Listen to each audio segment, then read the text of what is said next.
In the early years of the 19th century, when England's aristocracy governed not merely land but destiny itself, reputation moved through society like a fragile current, shaping fortunes with the slightest disturbance.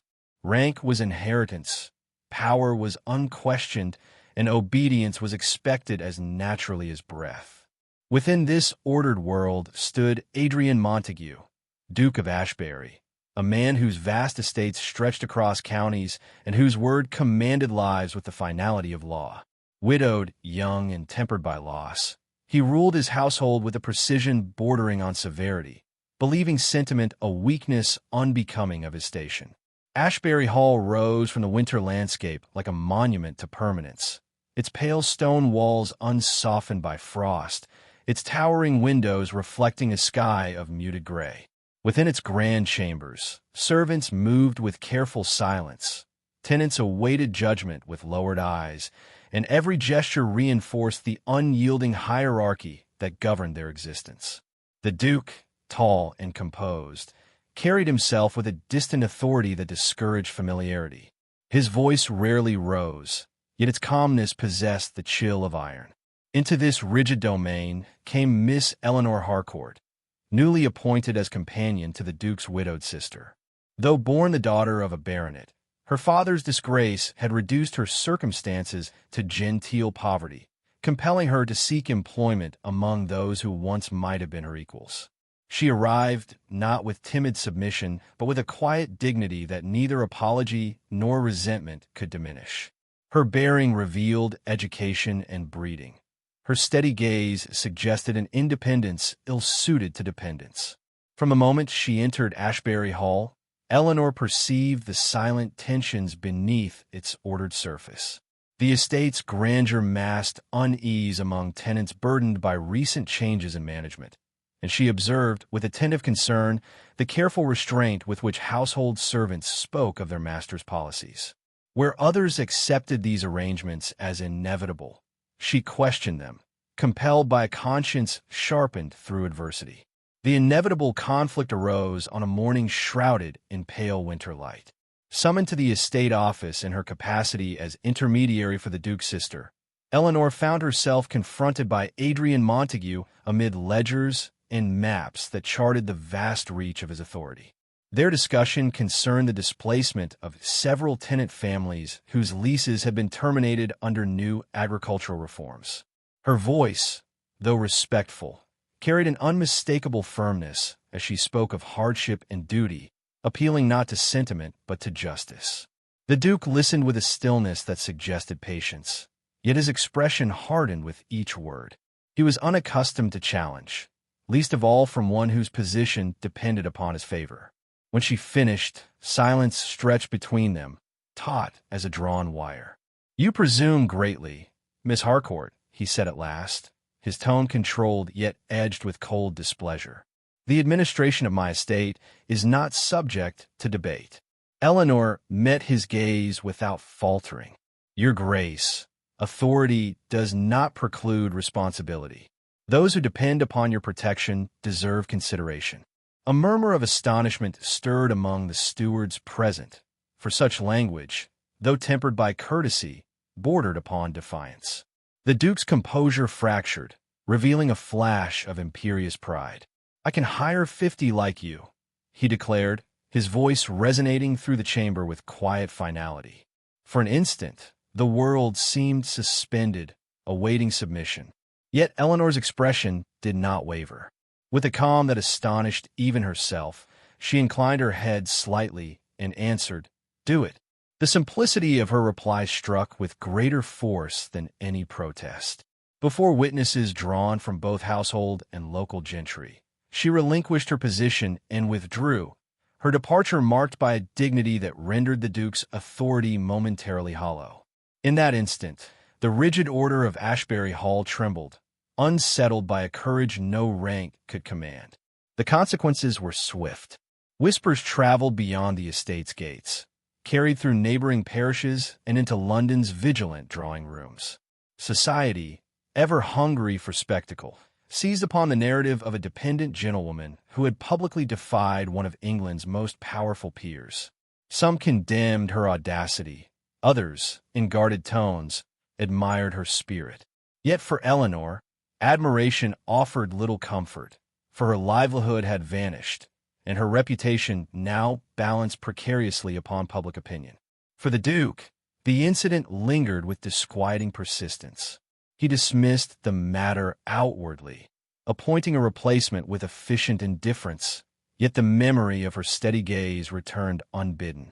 Her defiance had pierced the armor of his certainty, awakening a restless curiosity he could neither justify nor dismiss. He had encountered rebellion before, but never one so composed, nor one that stirred a reluctant respect. Time, however, continued its relentless course. A year passed, bearing with it the rhythms of social obligation and the spectacle of London season. It was during this interval that Eleanor Harcourt, having endured months of quiet obscurity at her family's modest country residence, resolved to re-enter society. Her return was neither impulsive nor hopeful. It was an act of necessity, undertaken with the fragile determination of one who has little left to lose. The occasion of her reappearance was a royal-sanctioned winter ball at Carlton House, where the Prince Regent's patronage lent brilliance to an assembly governed by intricate codes of rank and decorum. Beneath cascades of crystal light, the elite of England gathered in silks and jewels, their measured movements concealing ceaseless calculation. Reputation was currency here, and every glance bore consequence. Eleanor entered the grand hall upon the arm of Mr. Thomas Whitmore, a rising member of Parliament whose political favor promised security and restored standing.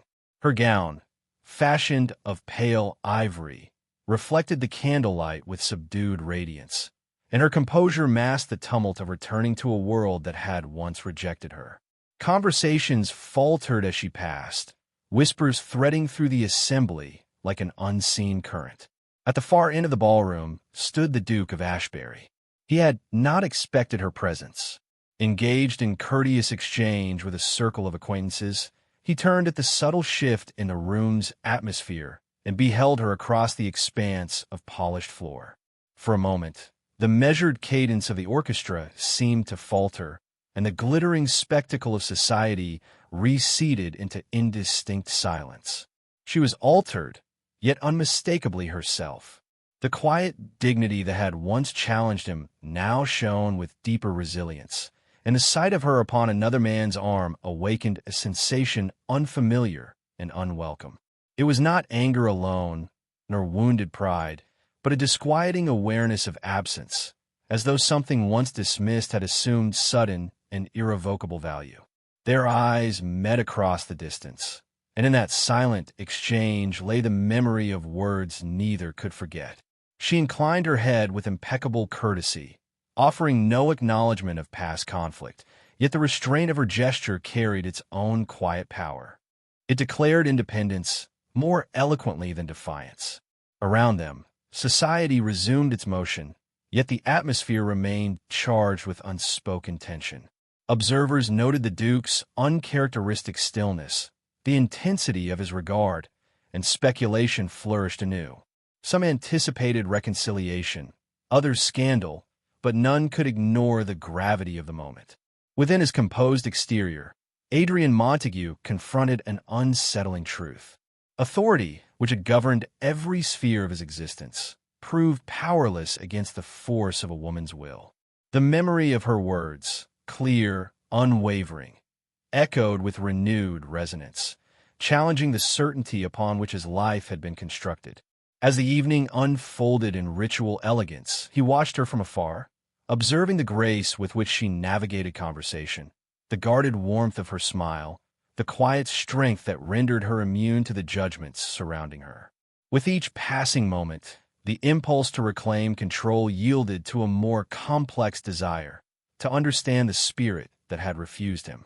When the final strains of music faded and the assembly prepared to disperse into the frost-laden night, the Duke remained motionless beneath the chandelier's dying glow. Pride urged dismissal, reason counseled indifference. Yet beneath these familiar defenses stirred a resolve he could neither silence nor deny. He would not permit this defiance to mark their final chapter. Whatever the cost to reputation or peace, he would seek her again, not merely to reassert his authority, but to confront the disquiet she had awakened within his guarded heart. And as the great doors of Carlton House closed upon the departing guests, the future of both their destinies shifted, drawn together by a force neither rank nor reason could restrain. In the weeks following the winter ball at Carlton House, London society surrendered itself to a renewed appetite for speculation. For nothing animated the aristocratic imagination more than a rivalry conducted beneath the polished veneer of civility. The reappearance of Miss Eleanor Harcourt upon the arm of Mr. Thomas Whitmore had already stirred considerable attention. Yet it was the unmistakable interest of the Duke of Ashbury that transformed curiosity into scandal. Every drawing-room murmured with conjecture, and every whispered remark sharpened the fragile tension between dignity and desire. Adrian Montague, long celebrated for a composure untouched by public opinion, found himself uncharacteristically restless. The memory of Eleanor's calm defiance, once an irritation, had become an inexorable presence within his thoughts. Her image intruded upon the precise routines of his days, unsettling the discipline upon which he had constructed his identity. For the first time in years, the authority he exercised so effortlessly over others failed to extend to his own reflections. His response, when it came, was measured yet unmistakably deliberate. A bouquet of rare winter camellias arrived at Eleanor's residence the morning after the ball, accompanied by a brief note expressing respect for her fortitude and wishing her continued prosperity. The gesture was impeccably proper, yet its meaning was clear, and society seized upon it as evidence of a rekindled attachment. Eleanor received the offering with composed restraint, though the careful elegance of the flowers stirred memories she had long struggled to subdue. Further tokens followed in quiet succession. A volume of philosophical essays, precisely the edition she had once admired, was delivered without explanation. Soon after, a charitable donation was made in her father's neglected parish, restoring a schoolhouse that had fallen into ruin.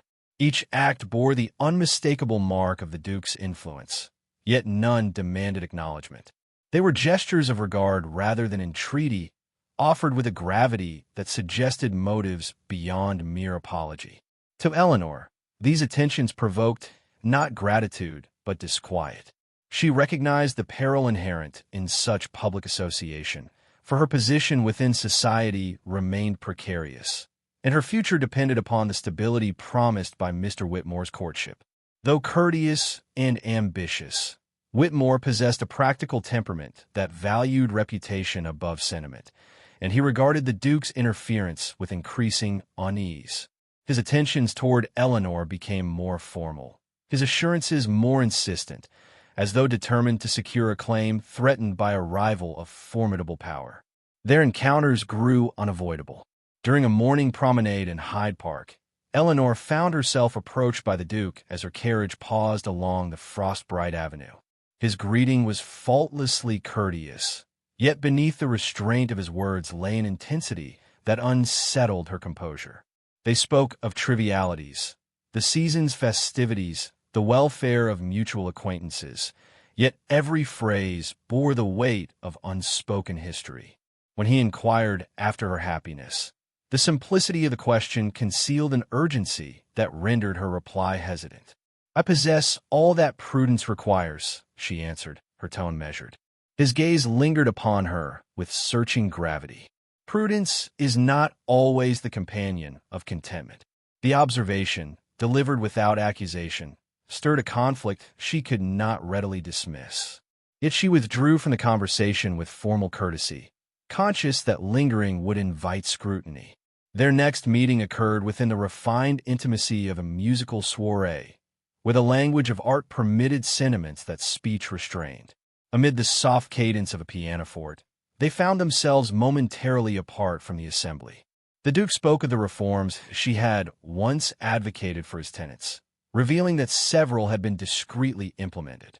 Her astonishment was tempered by suspicion, for the disclosure suggested an attentiveness at odds with his former indifference. "You consider my counsel," she said quietly. "I considered its justice," he replied. Authority is not diminished by reflection. The admission, humble yet resolute, revealed a transformation she had not anticipated. Yet before she could respond, the presence of observers compelled them apart, leaving the conversation suspended between acknowledgement and uncertainty. Society, however, proved less restrained in its judgments. Rumors emerged suggesting that Eleanor's influence over the Duke extended beyond propriety, reviving the scandal of her father's disgrace and questioning the legitimacy of her association with Whitmore. Newspapers hinted at improprieties cloaked in politeness, while drawing rooms speculated upon clandestine meetings and secret attachments. The fragile restoration of her reputation began to fracture under the relentless pressure of conjecture. The culmination of this turmoil occurred when Eleanor, confronted by insinuations that threatened to destroy her prospects entirely, sought the Duke within the secluded gardens of a mutual acquaintance's residence. Rain fell in a steady silver veil, muffling the distant sounds of the city and granting their meeting an intimacy both perilous and inevitable. "You have pursued me with a persistence that endangers all I have struggled to restore," she declared, her voice trembling not with weakness, but with contained anguish. "Your Grace, I implore you to consider the consequences of your actions." He received her accusation without defense, his expression marked by a solemnity that betrayed genuine conflict. "I have considered them," he answered, "yet I cannot repent what is founded upon truth." "And what truth justifies the ruin of a woman's standing?" she demanded. A silence followed, charged with emotion long suppressed. At last he spoke, his voice stripped of its habitual reserve. He confessed the profound impression her courage had made upon him, the awakening of conscience her defiance had compelled, and the enduring regret with which he regarded their former estrangement. He acknowledged the arrogance that had governed his past decisions and the loneliness that had followed their consequence. "I relinquished you once in obedience to ambition," he said, the words heavy with remorse. "I believed affection a luxury my station could not afford. Yet in renouncing you, I forfeited a peace no distinction has restored." The sincerity of his confession stirred within Eleanor a tumult of memory and longing she had labored to extinguish. She spoke in turn of the humiliation she had endured, the solitude of exile, and the fragile dignity upon which she had rebuilt her life. Their exchange, conducted beneath the shelter of rain-laden branches, revealed a mutual vulnerability that neither rank nor pride could conceal. For a fleeting moment, the distance between them diminished. The Duke's voice softened with unguarded intensity, and the words of a deeper declaration hovered upon his lips. Yet the sudden approach of footsteps upon the gravel path shattered the fragile privacy of the scene. A servant's presence compelled immediate separation, and with it the opportunity for confession dissolved. They parted with formal restraint, yet the air between them remained charged with unresolved emotion. Eleanor departed burdened by uncertainty, her allegiance to prudence challenged by the sincerity she had witnessed. The Duke, left alone within the rain-drenched garden, confronted the irrevocable transformation of his heart. London continued its restless motion, indifferent to private turmoil, yet beneath its glittering surface the conflict between them intensified. Duty demanded separation. Feeling urged reconciliation. Reputation dictated silence. Truth compelled speech. Each choice promised consequence, and neither possessed the courage to retreat entirely. Thus their struggle persisted, sustained by gestures unspoken and desires unfulfilled, until the fragile equilibrium of restraint threatened to collapse beneath the weight of revelation. And as society prepared for the grand assemblies that would determine the season's alliances, both sensed that the decisive moment of their fate approached with inexorable certainty, awaiting only the courage to claim it. As the London season approached its height, anticipation gathered within the aristocratic world like the charged stillness before a storm. The conflict between the Duke of Ashbury and Miss Eleanor Harcourt, long sustained through whispers and restrained encounters, now pressed toward an inevitable resolution.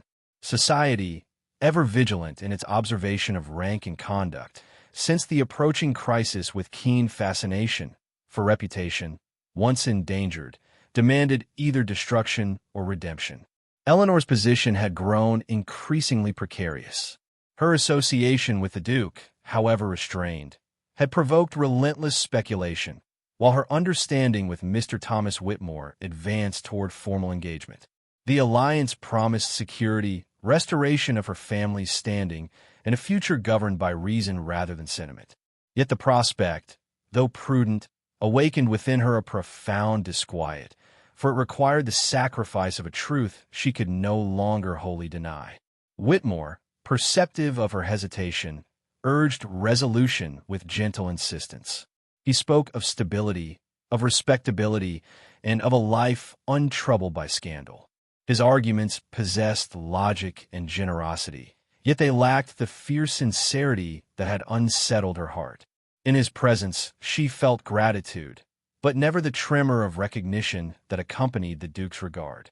Meanwhile, Adrian Montague confronted a transformation as irrevocable as it was unwelcome.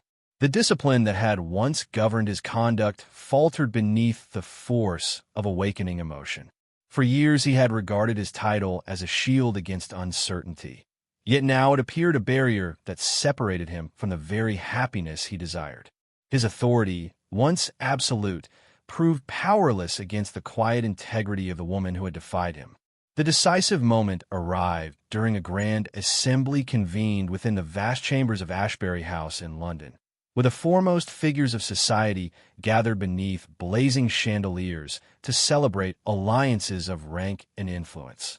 Invitations had been issued with deliberate purpose, and among the distinguished guests appeared Eleanor Harcourt upon the arm of Mr. Whitmore, her composure serene, yet her spirit burdened by unspoken conflict. The Duke received his guests with habitual dignity, though those who observed him closely discerned an unusual gravity in his manner. When Eleanor entered the illuminated hall, their eyes met across the throng, and the unspoken tension that bound them seemed to still the surrounding world. Conversation faltered, and a hush of expectation rippled through the assembly. Throughout the evening, propriety demanded distance, yet circumstance repeatedly drew them into proximity. Each exchange of courtesy carried the weight of unacknowledged feeling, and every restrained gesture intensified the silent struggle between them. At length, as the orchestra's music softened and the guests assembled for a formal announcement, the Duke stepped forward with a composure that commanded immediate attention. His voice, when he addressed the gathering, possessed a steadiness that belied the magnitude of his purpose. He spoke not of political alliances nor of state affairs, but of responsibility, of the obligations that accompanied privilege, and of the errors that pride may foster when untempered by humility. His words, though measured, carried an emotional resonance that stirred astonishment among his listeners. He acknowledged, with solemn candor, that he had once permitted ambition to govern his choices, sacrificing truth to convenience and mistaking authority for virtue. Without naming Eleanor directly, he defended her character before the assembly, declaring that her conduct had exemplified a courage and integrity deserving of the highest respect. The confession, delivered with unflinching sincerity, risked both ridicule and censure, yet he persisted, compelled by a conviction stronger than fear. At last he turned toward her, his expression stripped of every defense. "Rank may command obedience," he said, his voice resonant with quiet intensity, "but it cannot command the heart. I stand before you not as a duke seeking advantage, but as a man who has learned, too late, the cost of denying what he esteems above all distinction." The declaration, unprecedented in its vulnerability, transformed the assembly into a tableau of astonished silence. Eleanor, confronted by the depth of his surrender, felt the fragile barriers of prudence tremble. Yet the choice before her remained formidable, for acceptance would bind her future to a man whose former pride had once inflicted profound suffering. With measured grace, she approached him, her composure sustained by the dignity she had preserved through adversity. Her reply, though gentle, bore the firmness of earned wisdom. She spoke of trust, of the wounds inflicted by abandonment, and of the necessity that affection be grounded not in impulse, but in steadfast regard. Her words revealed neither submission nor resentment, but a demand for equality that challenged the very foundations of aristocratic convention. The Duke received her conditions with humility, acknowledging the justice of her caution and the depth of her sacrifice. Before the assembled society, he relinquished the final vestiges of his pride, declaring his willingness to accept whatever judgment she rendered. In that moment, the power that had once defined him yielded to a devotion freely offered. Moved by the sincerity of his transformation, Eleanor recognized the courage required for such surrender. The man before her was no longer the distant figure who had dismissed her worth, but one tempered by remorse and awakened to compassion. The struggle that had long divided them resolved into a quiet understanding, born not of dominance, but of mutual respect. She extended her hand, an emblem not of conquest, but of reconciliation. The gesture, simple yet profound, signified forgiveness freely granted and affection openly acknowledged. A murmur of astonishment swept through the assembly, followed by a reluctant admiration, for society, though bound by rigid custom, could not deny the power of such authenticity. Mr. Whitmore, observing the exchange with grave composure, accepted her decision with dignified resignation, recognizing that genuine attachment could not be compelled by prudence alone. His withdrawal, conducted without bitterness, preserved the honor of all concerned and affirmed the triumph of sincerity over calculation. In the days that followed, the consequences of the Duke's declaration reverberated throughout the social world.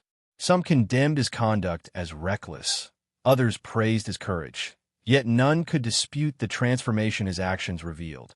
His estates, once governed by unyielding authority, began to reflect the reforms Eleanor had long advocated, embodying a partnership founded upon shared principle. Thus, the union that emerged between them represented more than personal reconciliation. It symbolized a quiet defiance of the rigid hierarchy that had once sought to divide them. Their affection, tested by pride and suffering, attained a depth that neither rank nor reputation could diminish. One morning, as dawn's first light illuminated the tranquil gardens of Ashbury Hall, they walked together along paths newly awakened by spring. The world, once constrained by barriers of class and expectation, appeared softened by possibility. The silence between them required no words, for the understanding they had achieved surpassed the language of society. In yielding pride, the Duke had discovered humility. In preserving dignity, Eleanor had secured equality. Their journey, marked by conflict and redemption, affirmed a truth more enduring than title or fortune.